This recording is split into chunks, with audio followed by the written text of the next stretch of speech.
In the middle of a lavish engagement party, Priscilla suddenly poured an entire can of paint over Clara's head, the young maid who had spent years serving in that very house. Priscilla coldly ordered Clara to kneel and clean the marble floor before the stain could set. Not a single guest dared to intervene, but from the top of the staircase, billionaire Damien had already seen everything unfold. He walked down slowly, took off his jacket, and covered Clara's shoulders.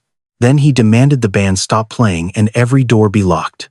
What Damien did next left hundreds of guests speechless. Before we get into what happened next, if stories like this keep you hooked till the very end, hit subscribe and turn on notifications so you never miss one. Now let's get back to the story. Clara Bennett had learned long ago that the sun rose for other people, for her mornings began in darkness in the hush of a mansion still asleep when she moved through corridors wider than the apartment she shared with her sister and folded linens no one would ever thank her for touching. She was 26 years old, though the weight she carried made her feel decades older, and every task she completed before breakfast was really just another brick laid toward a single quiet goal: making sure Nora, her 14-year-old sister, never had to know what it felt like to go without. Their mother had died when Nora was still small, and their father had left even before that, so it had always been the two of them propped up by whatever Clara could earn. She had taken the job at the Cross estate 3 years earlier, drawn by the pay and terrified by how much she needed it. She scrubbed floors that cost more than her mother's funeral, served meals to guests who never bothered to learn her name, and told herself that dignity was a luxury she could not currently afford. What she allowed herself instead was a smaller, steadier hope that if she simply endured long enough, Nora would grow up somewhere safer than where they had started. On the nights when the work felt heaviest, Clara would sit at the edge of Nora's bed after her sister had fallen asleep, listening to the quiet, even sound of her breathing, and remind herself that this at least was something no employer could take from her. She had built her entire sense of purpose around that small, steady rhythm, around report cards and school shoes and the particular way Nora laughed when something struck her as genuinely funny. It was a fragile kind of peace, built on long hours and swallowed pride, but it was hers, and for 3 years, it had been enough to carry her through almost anything the estate demanded of her. Damien did not know most of this, not in detail, though he was not a man who moved through his own house blind to the people in it. He addressed his staff by name, thanked them for work most employers considered invisible, and had built a quiet, unspoken rule that no one under his roof was to be humiliated for the crime of serving him. He traveled often, closing deals across time zones, and it was during those long absences that a certain distance crept into his understanding of his own home. He noticed vaguely that Clara had grown quieter over the past several months, that her eyes dropped a little faster than they used to, but a man running an empire rarely questions why a maid looks tired. Priscilla Kingsley had been raised to believe that a person's worth could be measured in the cut of their dress and the weight of their last name, and nothing in her life had ever seriously challenged that belief. In public, she was radiant, generous with her smile, careful with her charity donations and her photographs. Behind the doors of the estate, she was preparing to call her own. However, something colder took over, a woman who corrected servants in a voice just sharp enough to remind them of their place. She had not always aimed that coldness at Clara specifically. That would come later, and it would come for a reason that to Priscilla felt entirely reasonable. It began as small fractures often do with a compliment that was never meant to wound anyone. During a private dinner with 2 of Damien's business partners, he mentioned almost in passing that Clara was the only person in the house who remembered exactly how he liked his coffee without ever being told twice. It was nothing, a throwaway observation meant to illustrate loyalty in his staff, the kind of remark a man makes without thinking. Priscilla smiled at the table, laughed along with the guests, and said nothing. But later that night, Dorothy, the housekeeper, who had managed the estate for over 15 years, watched Priscilla's eyes follow Clara across the room for just a moment too long, and she understood before anyone else did that something had shifted. Dorothy had seen many things in her years at the estate, and she recognized the particular danger in a woman who felt threatened by someone with far less power than herself.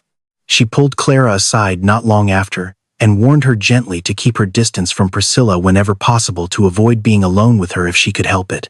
Clara nodded and thanked her, but she did not fully understand the warning yet, not until a few days later, when Priscilla called her into the dressing room under the pretense of inspecting her work.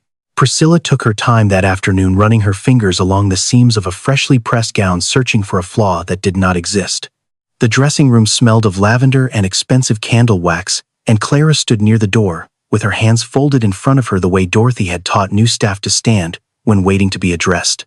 When Priscilla failed to find a single loose thread, she set the gown down slowly and turned to face Clara directly, tilting her head as though studying an object rather than a person. "You must think you're very good at your job," Priscilla said, her voice light, almost pleasant. "Damien certainly seems to think so." Clara said nothing, sensing the trap folded inside the compliment. Priscilla stepped closer and added softer now, that some women were simply born knowing how to bow their heads because life had never given them any other option, and that there was no shame in it, only a kind of fact. Clara felt the words land somewhere, just beneath her ribs. But she only lowered her eyes and apologized for a mistake she had not made, because arguing with a woman about to become the lady of the house was a battle she could not afford to win. It was the first time Priscilla had drawn blood without lifting a hand, and she seemed to enjoy the discovery more than she expected to. The third moment came only days before the engagement party, when Priscilla instructed Clara to clean Damien's private study while he was away on business, a room the staff understood without ever being told directly was not to be entered without his explicit permission. Clara hesitated, and then carefully she declined, explaining that she was afraid of breaking a rule Damien himself had set. It was a small refusal offered with as much respect as she could manage, but Priscilla did not hear respect. She heard a maid correcting her in her own future home, as though she did not already understand the boundaries of the house she was about to inherit. She said nothing more that day, but she filed the moment away like a debt to be collected. Dorothy urged Clara more firmly this time to bring the pattern of these incidents to Damien directly before something worse happened. Clara considered it for a long night, turning the idea over while Nora slept in the next room, but fear won out in the end. If she complained and Damien sided with the woman he was about to marry, she would not only lose her dignity, she would lose the job that kept her sister fed and in school. So she chose, as she always had, to carry the weight quietly and hope it would not grow heavier. It grew heavier anyway, arriving all at once on the night of the engagement party, an event Priscilla had spent months designing as proof to the world that she belonged at the center of the Cross family's world. Hundreds of guests filled the estate that evening, businessmen and celebrities and members of the city's oldest families all gathered beneath chandeliers Priscilla had chosen herself. In the grand hall, an artist had been commissioned to complete a live painting throughout the night. A keepsake of the occasion, and cans of vivid paint sat arranged near the stage where he worked. Before the first guests arrived, Priscilla assigned Clara to oversee that exact section of the hall, the space nearest the painting display closest to the crowded walkway, where servers moved quickly with trays balanced high above the guests. It was on the surface an ordinary task among many others that night. Dorothy recognized it instantly for what it truly was, a quiet trap built from 3 earlier humiliations. One final opportunity for Priscilla to make her point in front of everyone who mattered to her. Clara understood the risk as well, but refusing an assignment on the night of her employer's engagement would only confirm every suspicion Priscilla already held against her, so she accepted the post and prayed the evening would pass, without incident. For a while it seemed as though it might. The party moved through its early hours smoothly, laughter rising over string music, champagne glasses catching the light beneath crystal chandeliers Priscilla had spent an entire month selecting. Clara stood near the painting display as instructed, watching the artist's brush move in slow, confident strokes across the canvas, and for the first time all evening she allowed herself to feel something close to calm. Guests drifted past her without a glance the way they always did, and she told herself that perhaps this night would simply end the way most nights did, quietly, with her feet aching and her name unremembered. Then near the painting display, a young server lost his footing against a display stand, sending a tray of champagne crashing into the very section Clara had been placed to watch. Paint splattered faintly across the marble floor beside the wreckage, and in an instant Priscilla was already moving toward the noise, already searching the crowd for the one person she had positioned there to fail. She found Clara standing near the mess, not because she had caused it, but because overseeing that section had been her only assignment all night. Priscilla's voice rose above the music before Clara could even explain herself, accusing her of incompetence, of ruining the most important night of her life, of forgetting her place inside a house that was never truly hers to begin with. Clara tried to speak, to explain that another server had caused the fall, but every word she offered sounded, to the watching crowd, like a woman scrambling to shift blame onto someone else. Dorothy stepped forward to speak on her behalf, but Priscilla's raised hand silenced her before she could say a single word. In that narrow, suffocating silence, Clara felt something shift quietly inside her chest. She thought of the dressing room of the study she had refused to enter, of every small cruelty she had swallowed in the name of keeping her job and protecting her sister, and she understood perhaps for the first time that her patience had never earned her safety, only more room for Priscilla to take. Still, with Nora's face rising in her mind, she chose silence again. Because silence had always felt safer than the alternative. It was not enough. When Clara failed to drop to her knees and beg forgiveness for a mistake that was not hers, Priscilla felt the eyes of the entire hall pressing on her, waiting to see if she would be obeyed. She reached for the nearest can of white paint without a flicker of hesitation and poured it directly over Clara's head in front of hundreds of the city's most powerful people. The room fell into a silence so complete it seemed to swallow the music itself. Paint dripping down Clara's hair, her face the uniform she had worn with quiet pride for 3 years. Priscilla was not finished. She threw a cloth to the floor at Clara's feet and ordered her to kneel to scrub the stain away before it ruined the imported marble beneath them. Clara stood frozen between two impossible choices: refuse and risk the only income keeping her sister housed and educated, or kneel and lose whatever remained of her own sense of worth in front of everyone watching. Slowly, achingly, she began to lower herself toward the cloth on the floor. Before her knees could touch the marble, a voice cut through the silence from the top of the staircase, steady and unmistakable.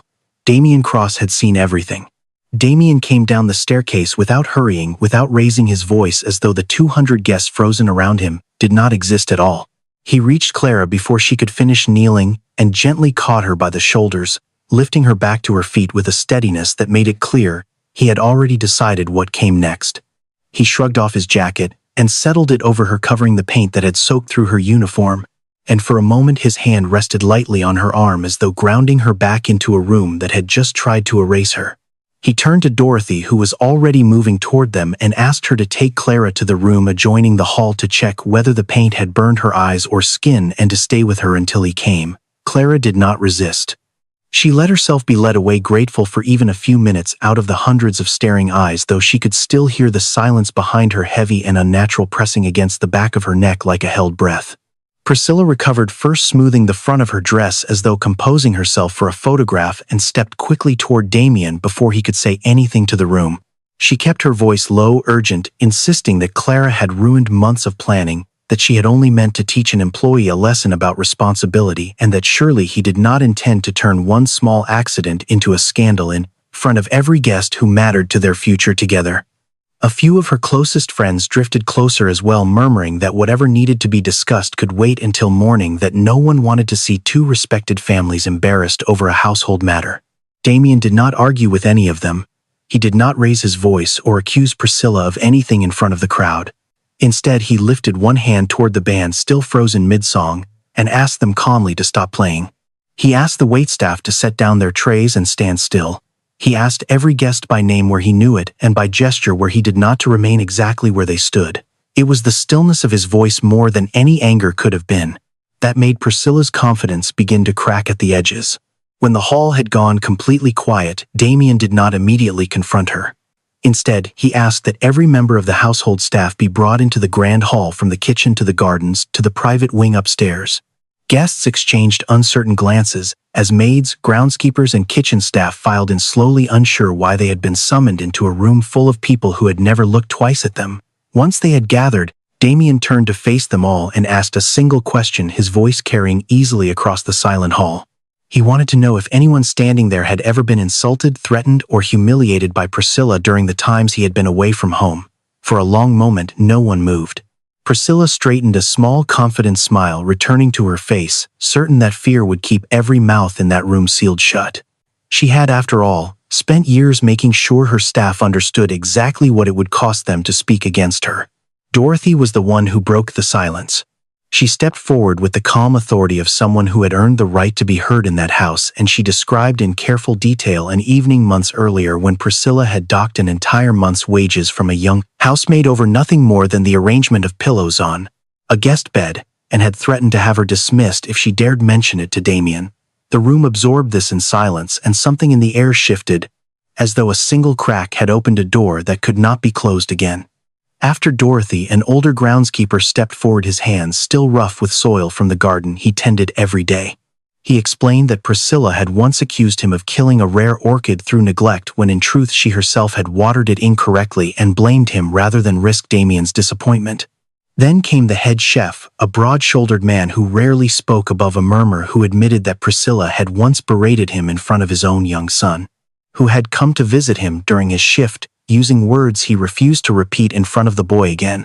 A young woman from the laundry staff spoke next, her voice barely audible at first, gaining strength only as she continued. She described an afternoon when Priscilla had thrown an entire basket of freshly folded linens onto the floor because a single pillowcase had been creased, forcing her to redo 3 hours of work without any acknowledgement that the mistake, if it existed at all, was minor and human. Each account landed heavier than the last, not because the details were dramatic, but because of how ordinary the cruelty had become, woven so seamlessly into the daily rhythm of the house that no single person had ever thought to name it aloud until now. Finally, the young server whose stumble had started the entire evening stepped forward, his hands trembling slightly at his sides.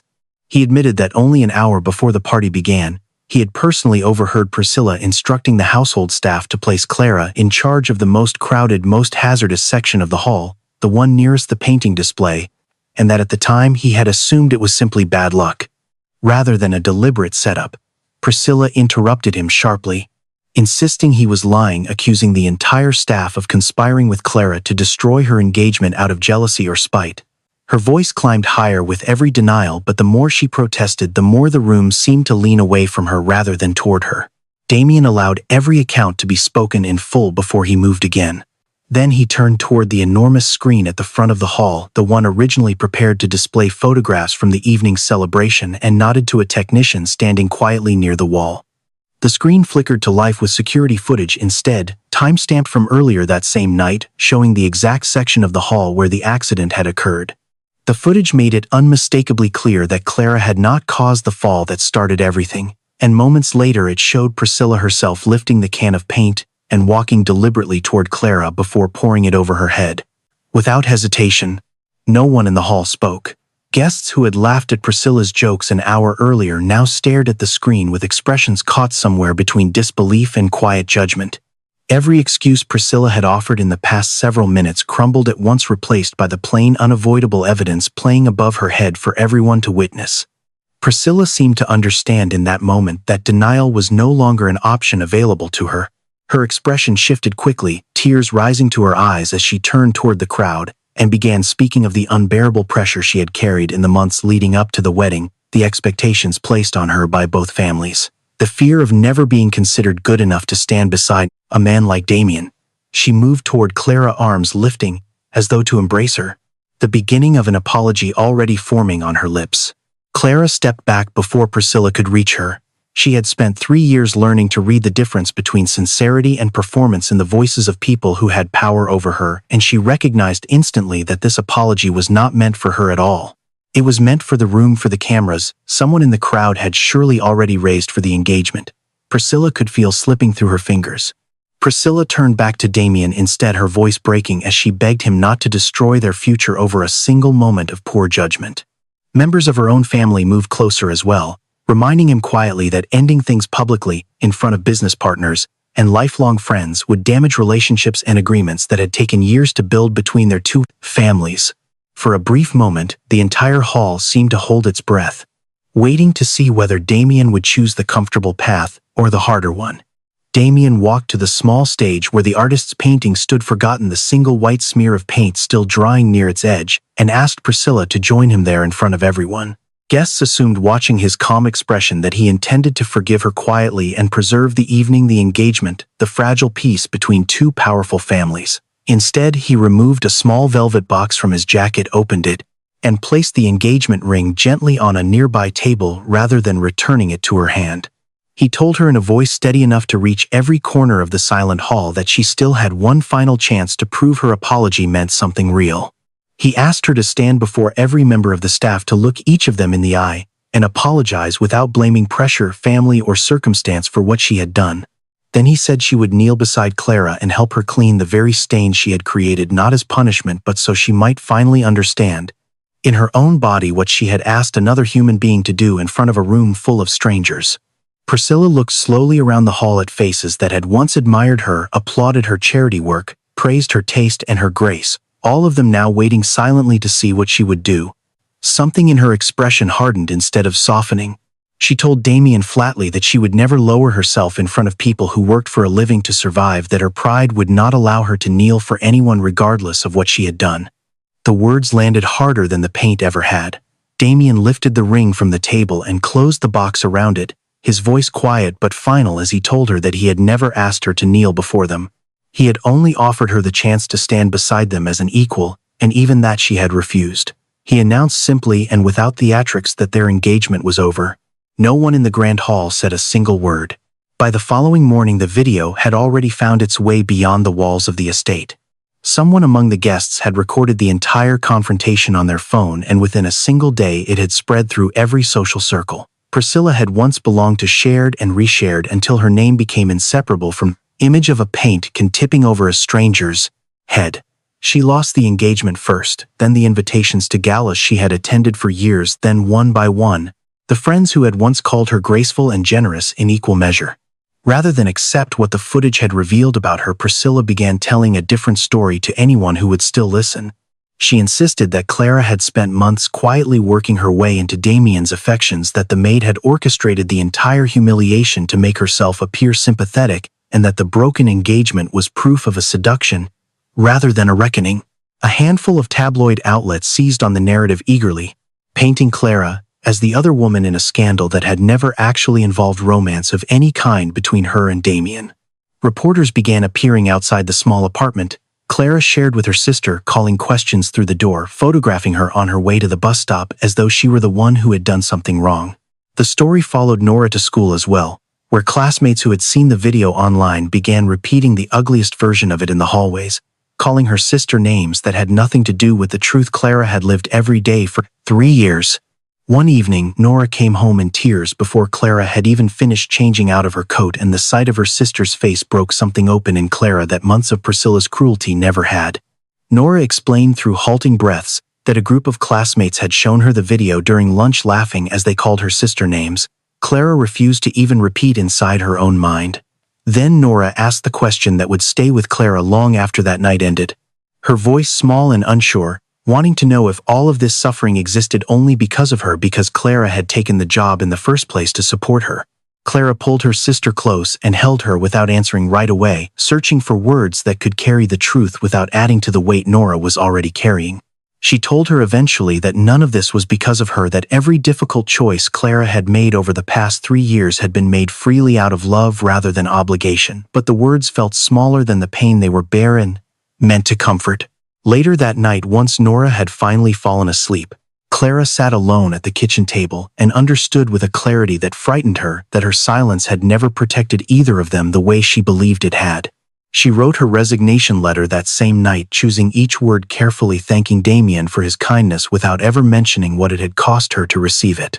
She believed in that quiet, exhausted hour that leaving the estate entirely was the only way to finally close the story the tabloids had built around her, the only way to give Nora a chance to be seen as something other than a rumor. She placed the letter on the kitchen counter, telling herself it was the responsible choice rather than the frightened one, and planned to deliver it the moment she found the courage to face him. Damien received the letter not long after, and something in its careful, grateful tone told him immediately how much damage had already been done beneath the surface of what he had witnessed at the party. He understood, reading it twice in his quiet office, that defending Clara, publicly in front of hundreds of guests, had not been enough to protect her from what came after, that the consequences of that single night were still unfolding in rooms he could not see. For the first time since the engagement had ended, he felt the full weight of how incomplete his response had actually been. He called a small press conference within the week, deliberately modest compared to the extravagance of the engagement party, inviting only a handful of trusted journalists rather than the wider spectacle Priscilla's version of events had created. Standing before them, he stated plainly that Clara Bennett had played no role whatsoever in the end of his engagement, that the decision had been entirely his own, made the moment he witnessed how Priscilla treated the people with the least power to defend themselves. He added, without softening it, that he bore some responsibility for not noticing the pattern of cruelty sooner, for trusting appearances over the quiet suffering of the people working under his own roof. He made it clear in careful and deliberate language that Clara owed him nothing, not gratitude, not loyalty, not an explanation for whatever she chose to do next with her life. The words were meant for the journalists in front of him, but more than that, they were meant to finally silence the version of the story that had followed Clara and her sister through their own front door for weeks. After the cameras had gone, Damien asked to see Clara privately, and when she arrived, he did not ask her to withdraw her resignation or return to the uniform she had worn for 3 years. Instead, he offered her something she had never imagined possible inside that house, a position within his company's newly expanding employee welfare division where her understanding of what it felt like to be unseen and unprotected could shape real policies rather than simply survive them. He described a role with better pay, stable hours, and opportunities to grow into responsibilities far beyond scrubbing floors and serving meals to people who never learned her name. Clara listened without answering right away, turning the offer over carefully in her mind, searching it for any trace of pity rather than genuine respect. She asked him directly whether this position existed, because he felt guilty about what had happened to her, and Damien answered just as directly, telling her that guilt might have opened the conversation, but her intelligence and her steadiness under pressure were what had convinced him she belonged there regardless of anything else. Only after she was certain the offer had nothing to do with charity did Clara finally accept it, folding her resignation letter away unused. Her first weeks in the welfare division were slower and quieter than she expected, filled with paperwork meetings and long afternoons reviewing complaints that other employees had been too afraid to file for years. She sat across from people who reminded her of herself only months earlier, people who apologized before they had even finished explaining what had been done to them, and she found that she knew exactly what to say to make them feel believed, rather than judged. It was strange. She thought how the very silence she had once carried like a burden had become the thing that made her useful to others carrying the same weight. In the weeks that followed, Damien established a scholarship fund for the children of everyone employed across his company quietly, without press releases or public announcements attached to his own name.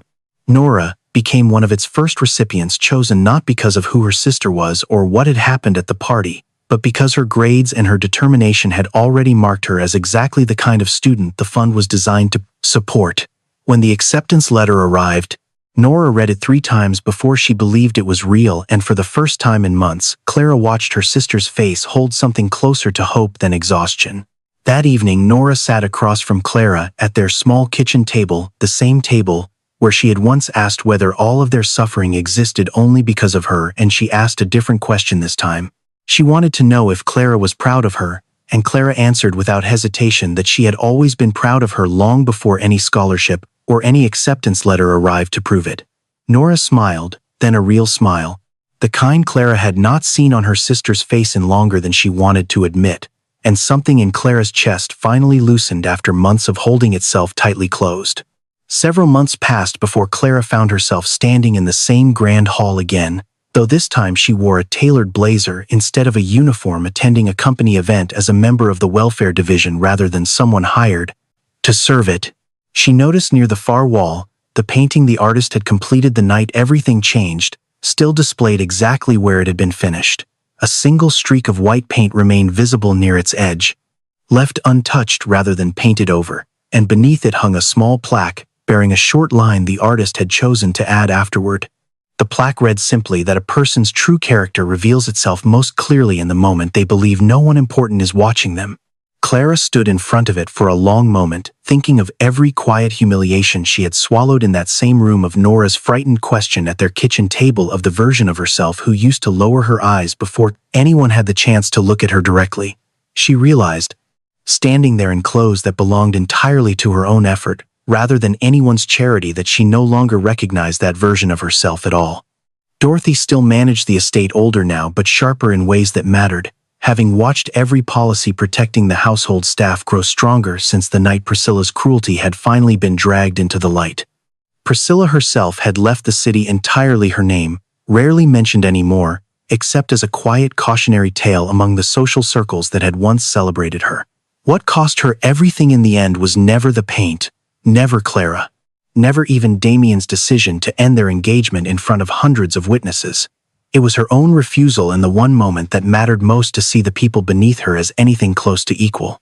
Clara walked slowly across the hall that evening past the same marble floor she had once been ordered to scrub on her knees, and this time she did not lower her eyes for anyone who passed her. She had not won, because Priscilla lost everything she once had. She had won because in the single moment she had been humiliated most completely in front of more people than she could count. She had refused to let that cruelty turn her into someone cruel in return. If this story reminded you that quiet dignity is still strength and that no one's worth is ever measured by the uniform they wear or the job they do, then you already understand exactly why we tell these stories. If you want more like this one, hit subscribe, tap that notification bell, and let us know in the comments what part of Clara's journey stayed with you the most. We'll see you in the next story.